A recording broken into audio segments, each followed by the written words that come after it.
Hi everyone, so my name is Gavin Wellsman. I work at the New York studio. I've been in the industry for about 20 years. I'm a creative director, and this is my colleague Jeff. Hi guys, I'm Jeff Lopez. I'm co-head of CG at the Mill, New York. I've been at the Mill for about 11 years, and I've been doing this for about 23 years. We're here today to talk about visual effects, VFX, post-production, and really what it is, the process that happens after the main production. You know, it could be comprised of 2D, which is compositing, 3D, which is CGI, or color grading, which is the color process that happens as well. And it really is creating elements or combining elements after the stage, after it's been shot, and combining things together. So it could be fully CG stadiums to talking animals, and there's parts of that process that we're going to talk about today. And really, if we've done our job correctly, the viewer is unaware that we've actually used any visual effects at all. So the process, so how does a job actually turn up, or script turn up in our lap? So in general, we have relationships with production companies, directors, or agency friends, and they will have an idea of having a script. Generally, they'll have an account with a certain brand, and they'll have a script, and they hopefully bring it to us early on in the stage and actually ask our expertise and knowledge of how we're actually to pull off some of these effects, if it's a big effects type of job. And we have jobs that come through the door that are small, medium, and large, and we have a different approach for each type of project. But a script comes in, and they really sit down, and it's a great opportunity for our creatives and visual effects supervisors, all of our artists, just to kind of work out and figure out how to actually pull off some of these challenges. And that's the exciting part about our job, is there's multiple different ways to actually achieve this. And sometimes the asks are the first time we've ever had to do that. Sometimes it's something we've done. It can range from filling a stadium full of fans to fully CG animals. So the exciting bit about our job at that stage in the process is really figuring out how to actually pull off some of these effects. And then we start looking at getting in contact with directors and other types of artists to really try and figure this out as we get closer towards the shoot. So when we're planning out the effects for a certain type of commercial or film, one of the exciting tools that we have up our sleeve is pre-visualization. And really what that is an animated storyboard that really helps us and the director block out, you know, how the shoot might have to go. Now, this is not essential for every type of project, but for complicated projects, for example, like a one-shot camera move. Say you had a 30-second commercial and you had a single camera move from 1 second to 30 seconds. You know, it's really essential to figure out how that actually comes together. So we work with the director and the cinematographer to actually block that out based on the storyboards, to figure out the timings and how this will come together. So it's very basic blocking, as you'll see, and this is easily changed. And what's really exciting now with Unreal, and you know, actually some of our artists have actually gone through the Unreal Fellowship and now starting to block stuff out in real time as well, which gives you, you know, a lot of extra benefits of, you know, moving away from the basic grayscale models and actually starting to incorporate more complex movement and animation in the background as well, and very easily to change. So this really is the blueprint for the shoot. So you're not going into the shoot not with a clear idea and plan of how the shoot is going to go on the day. So let's move on to the next stage, which is character design. So to me, it's like this is like the initial role that we do before we start, you know, creating anything. We do a lot of research about what the, you know, what the assets that needs to be created. Usually these assets are made through doodles, or we get an artist to come in and do character sketches of what these things are going to be, whether it's a prop, whether it's an environment, or whether it's an animal. We like to do this in 2D or a traditional pencil, just because we can get a lot of iterations of this. Creating this or designing something in CG is just too time consuming. So again, character design is something that it evolves. You can start doing some sketches really quick, and you can start, you know, getting the proportions correctly. You know, what are they wearing? What sort of do they have 4 arms? Do they have 3 arms? So we can basically sketch out whatever the client wants. So that's basically the first stage of our production. Yeah. It's worth mentioning that stage of the process, right, Jeff? It's very creative, and it's an exciting part of the process because you really you can let your imagination run wild, and you can really look at the character, the size, like you said, the characteristics, and it's a really exciting part of the process, really, because you're not spending a lot of time building something that's going to take a lot of time. You're just sketching the look and feel, and that's a really fun part of the job for our artists and also for the rest of the people involved in the project, because you can quickly see lots of different examples and tests. Yeah, we've done it for numerous jobs, and I think those are, to me, it's exciting to see something start from nothing, and you quickly start building it and you start sketching it, and then when you see the end of it, the process is just amazing. So let's talk about, once the design is approved, we go into modeling. For us, modeling is basically where we build either assets, environments, and they all start to take form in a 3D environment. So modelers takes the basic shapes and they start creating it within a 3D mesh. So think of it as like a sculpture. So a sculpture would get a ball of clay and would create the shape and the form of that. We have tools that mimic the same thing. So we either have like a chisel, or we take away, we put clay back in, and we start molding these characters that we see in 2D, and we transfer it into a 3D environment. We show that to the clients, and we get approvals from them. I think what's really exciting about the modeling stage is that you put as much detail in as is needed for that particular film. So, take a toy car, for example, if they're modeling the outside and it has to look like a scaled model of a car, and you put in the scratches and the detail. Do you need to model in the interior? So we find smart ways of modeling just enough to actually tell the story in the film as well. So as you could go in and model the engine, and you could model the suspension, but we don't spend the time unless we need to. So we always think about what's going to end up as real pixels, as real frames within the commercial as well. So we make smart decisions about building the model just enough so that it looks beautiful, looks amazing, but we're not wasting time on things that will never actually make its way to onto the lens as well. Yeah, I mean, the tools that we have are very powerful. It helps us create like details like scales, for example, or just bump maps, or just scars or something within a character. So that's actually very, very interesting. After we model the character in CG, then we go into this stage called rigging. So now rigging is something that I'm passionate about it. I love doing this. This is one of the reasons why I jumped into this this career. So think of it as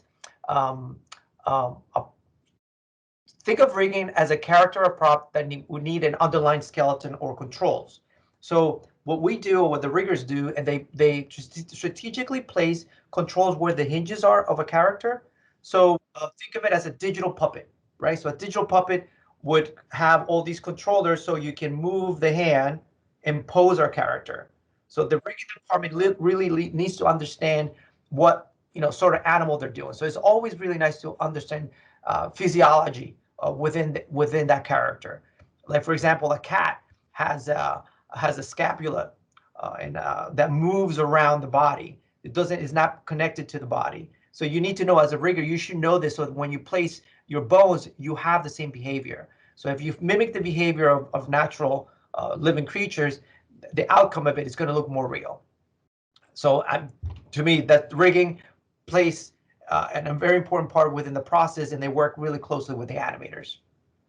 I think what's interesting when you talk about rigging as well is that a lot of the time we get asked for people to take the cat, for example, but they want the cat to do human things.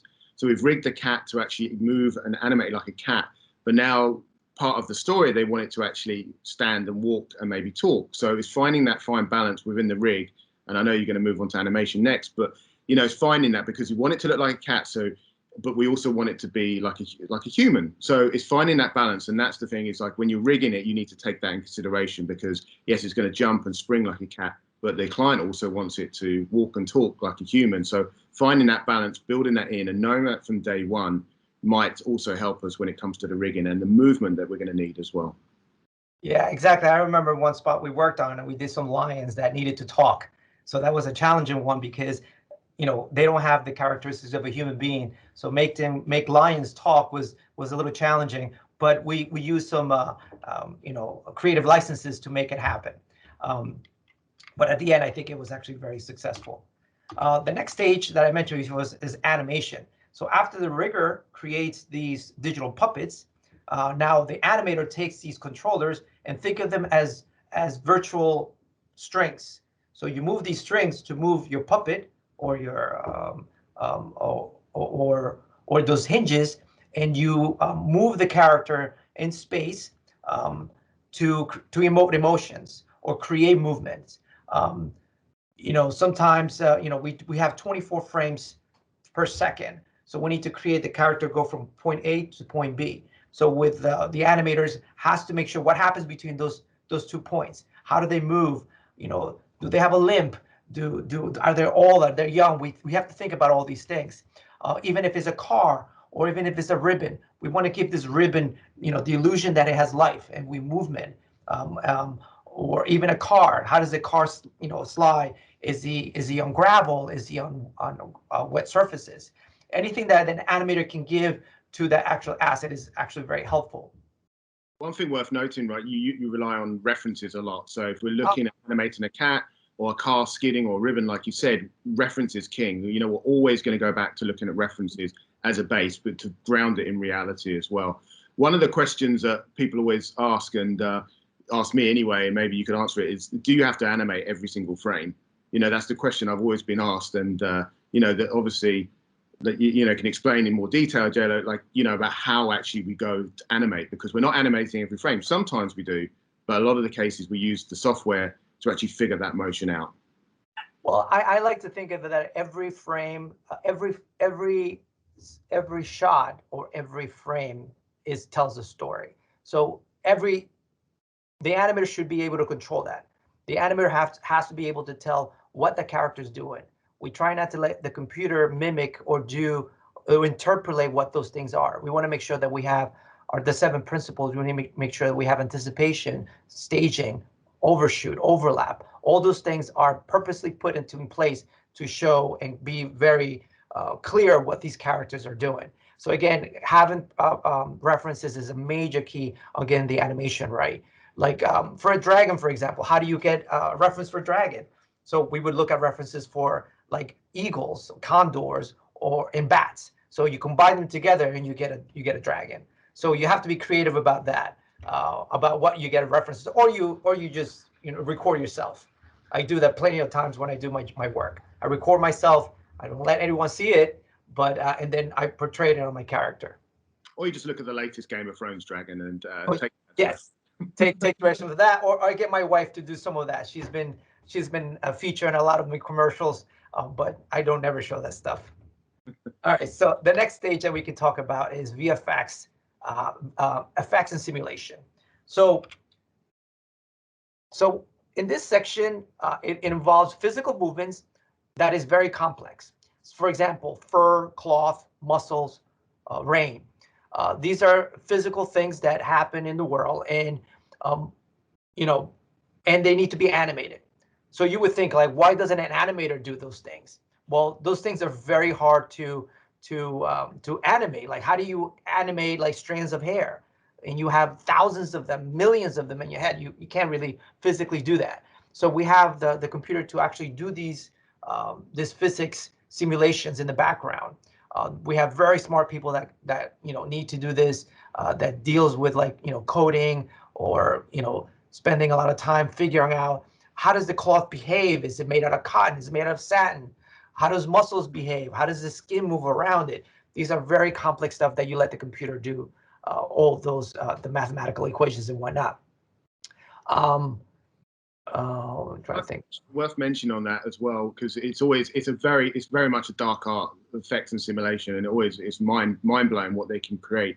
It could be from bubbles to fireworks, and just take the fireworks for example. And obviously we have a lot of control, but there's very small details that if you change some of the actual setup, it can look very different very quickly. And this is the skill with an effects artist, is just knowing, making those minute changes just to get it closer and closer. It's almost, imagine if you set up a firework in your garden and you let it go off, and then you said, right, I want to recreate exactly that. You know, there's a certain level of randomness to it, and we keep tailoring the tailoring the tools to really get it closer and closer to create these amazing effects. But it's a pretty exciting role for an artist, because you're creating, you know, it's just all of the fun stuff, from explosions to, like I said, fireworks, smoke, rain, a blizzard. Up. You know, so it's a lot of the time, it's once all the blocking's done and the animation, this is like the finishing touches are really important to tell a story when you're talking about a 30-second commercial, whatever script it may be as well. It's just always nice to have that type of skill set on a project. Yeah, I mean, adding for example, muscles and twitches and all those little micro motions that an animal would have, like a deer, for example. Once you get to this level, it makes the commercial or the character even more realistic. So if you don't have these simulations on top of it, you know, the character's it's not going to look as real, because there is motion underneath this layers of skin or the fur. And, you know, that makes it more apparent and more believable. So besides making it more believable with the VFX, with effects and simulation, the next stage would be shading, lighting, and rendering. I put them into one category just because they all kind of work together. So when we get to shading, for example, when the artist gets it, the object looks gray, looks dull. There's nothing to tell what it is made out of. So their job is to create textures or shaders that tell it what are the physical properties of it. Is it wood, for example? Is it metal? Does it have a sheen? Does it have a tint to it? Is it weather? Is it new? How does the skin look? How does it react to the light? Is it, is it like an oil? Is it wrinkly? All these things that are done by the shader. So they make things look the way they should be looking. Then it goes into lighting. So what does the lighter do? So the lighter is in charge of creating the mood of the set. Is it cool? Is it warm? Do you want to focus in a certain part of your shot? If the character is coming from this side, maybe all the lights on the left side are dark, and then you only have a pool of light that actually emphasizes that character. So it helps tell the story of what the lighter does. I don't know if you want to add some stuff to that, Gavin. It's worth mentioning all the stuff you mentioned before about the rigging, the modeling, all of that stuff, the animation.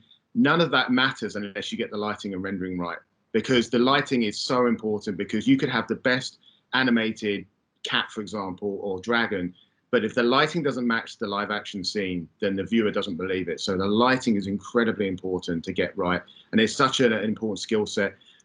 Having a photography background, really understanding the way the light falls within a scene, and then looking at a live action plate and matching that. One thing to mention, so we have lots of tools that we use to actually capture that data. So on set, you've probably seen visual effects supervisors walking around with the chrome ball and the chart, and that's really what that is capturing data. And then we do take HDR scan, high dynamic range imagery, and we do that on a 360. So we capture the light, so we know exactly where the stage lights are or the sun is. So when it comes to lighting, we know exactly the blueprint of where all the lighting is and where the reflections are. Take a car, for example. A car is a moving mirror. If you don't get the reflections right on a car, the car just won't look real. So it's things like that. So it's an incredible, important part of the stage. And like I said, if you don't get the lighting right, it really doesn't look real. And it's such a key skill set within the mill. Yeah. So again, like Gavin was mentioning, if you put all these little processes in between, lighting is one of the last things that you'll know if it looks fake or not within the shot. So everything has to look exactly right. It has to move exactly like the animal or whatever it needs to be moving. A car, it should have the skin deforming underneath. The fur should look great, but then the lighting is what makes it even click. Now it matches the live action plate and it looks good. Then we talk about rendering. So what is rendering? So basically, you take all these sections that we talked about, and you send all the data to the computer. Now the computer, like I mentioned, if we do a 30-second commercial running at 24 frames per second, that's 720 frames that they have to be compute on the computer. So we send it to this place called a farm, where it basically you just place it in there, and it could take up to 5 or 6 hours per frame to render one single frame.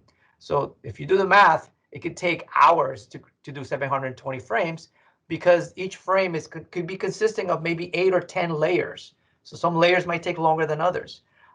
So at the end of the day, we either have physical boxes where we can send that, or we send stuff to the cloud, so it gets done really quick. And then after that, we put it together and we go into the next stage, which is compositing. So yeah, so compositing, which is my background, which is very passionate about. So when you've gone through all these different stages, ideally you've kind of nailed it along the way, and you know, the lighting and rendering matches, and ideally, you know, A over B when you come to composite. And compositing, really, the way I always talk about it, you know, to people is, most people are familiar with Photoshop. So this is kind of Photoshop, but on moving picture. So we're taking layers like you are in Photoshop, taking multiple layers, and you're integrating it. So a lot of the time on the shoot, you know, you can't shoot everything together for either safety reasons or cost or timing or schedule. And, you know, you take all these different layers and you put them together. Say, for example, you wanted the same famous actor walking down the street 10 times. You know, you have to shoot them as separate elements and integrate it all together. Say you then had the dragon flying overhead. You know, that's a CG element that also needs to be composited into the frame. So we use all the lighting references that we mentioned, and then the compositors uses their skill set to actually put all these layers together, really paying attention to the lighting, the shadows, all of the edges. Everybody's familiar with like green screen, blue screen, and now virtual production, actually real lighting using screens as well. So really think about it. There's lots of different ingredients that get put into one image, so the viewer never questions if it was shot that way to start with. So if somebody says to me, you know, what visual effects did you do on this commercial? That's the biggest compliment you could give me, because it means I've done my job correctly. And this is really the last, getting towards the last stage of putting all the things that Jeff mentioned into one and making one cohesive image that looks like it was shot all as one.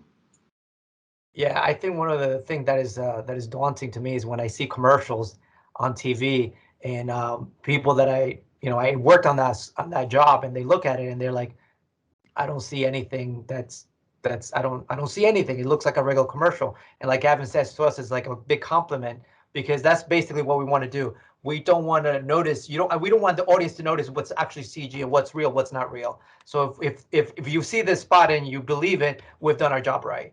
And to me, that is the epitome of what VFX should be. Yeah. Doing amazing work and you don't even know if it's real or not. Unless it's fully CG and it's very clearly. Yeah. We just finished a spot which was fully CG with explosions and a computer generated character walking down the street. Clearly it was a stylized look as well. So we work on a broad range of stuff, from photoreal commercials, photoreal films, all the way through to illustrated design, a whole range of stuff as well. So, but I think it's safe to say the mill specializes in photoreal imagery, like we said, where you can't tell that we ever touched a single frame. Which leads us on to the next bit, which is one of the most fun bits of our job, which is shoot supervision. So we're very lucky enough at the mill as a visual effects supervisor and artist to go on the set with the director and help plan out the shoot. And this is a really satisfying part of the job. One, it's because you start to build relationships with directors and the crew, and also with the agency, and you're really there as a representation of yourself and of the mill. And we go there also to collect data, you know, like I mentioned before, all of the images for the reflections, the lighting setups, and make notes, take photographs and reference maybe the cat that they have. Maybe we're taking reference of the fur or the way the cat looks within the lighting. Again, all those lighting things that we mentioned before, getting lighting references is really key. So if you're going to have a dragon in the scene, we may buy a toy model of a dragon and just put it in front of the lens just to see what it looks like. But the exciting bit is you're really there to help and reassure and answer questions when you have a crew of 50 or 100 people standing around, and they're planning out a shot or a setup, and say something happens or changes that was unseen, and you're there to answer those questions and really be a useful tool to help the crew get the job done, which is to get the shoot and capture the images they want for that particular commercial. So it's a fun part of the job. You get to travel and build relationships, so that hopefully when you follow that process back into the mill and actually create the effects, you're taking that director's vision all the way through, from the shoots, from the original phone calls that you had, all the way to the end when we ship the commercial. And hopefully, you know, you've achieved their vision and everybody walks away happy with a finished spot. So after we finish the shoot, one of the final things we do, or sometimes what we do at the beginning, depending on the size of the visual effects project, if it's small, medium, and large, the color process is really important, and one of the most important things of creating visuals. So say it's a type of car commercial, you know, we might decide to grade up front. Say there's not a huge amount of visual effects, there's a little bit of cleanup and beauty and work to be done in the compositing side, but not very much CG. But then take a fully CG, you know, the animated dragon again, and then say we're putting in a castle. Say we go off and shoot all of these background plates, and a lot of the visual effects need to be put in. We may decide to grade at the end. So the colorist is a really essential part of the process because they give it a certain look. You know, we've all seen commercials that have a certain sort of like desaturated blue type of, you know, maybe it's a crime scene type of, you know, each type of genre, each type of brand has their own look and feel. You know, it might be really punchy and contrasty with lots of saturation. So think about the grade working hand in hand with the lighting, and it really does blend everything together. So give it that unique look. So if we do have a big visual effects job, like some of the things we mentioned, we'll grade at the end because it makes sense, right? Because if you don't know what you're actually looking at, you know, it's very hard to grade and craft the light and the color until you actually have all the ingredients in. So once the visual effects have been added, we may then go in and grade at the end, which is essential, you know, is an important part of the process really. And it also is like the finishing touches, so that once everything's been put together, you grade, and it just gives it that overall look. Again, our ultimate goal is for it to look like we shot it all as one, and very much a cohesive piece of film that was never touched. All right, so we hope that you guys were able to learn a little something about what we do in a living, especially with this one-on-one visual effects. Hopefully this is just an introduction of a little piece of this big pipeline that we do, and you guys you know, go out and learn a little something what we do on a daily basis. Yeah, I think like Jeff mentioned, we just scratched the surface. There's so many different skill sets, and I feel like when you think about visual effects as one, it can be a bit daunting and overwhelming. But if you break it down into the skill sets we mentioned and you put it in the right order, it's actually very manageable and you know, very easy to understand if you break it down into those manageable chunks. But like Jeff said, you know, it's a really fun part of what we do. We really enjoy it, and you know, we have a team of artists that are actually very passionate about all of these different sections within the VFX umbrella. But hope you enjoyed it, and thank you for listening.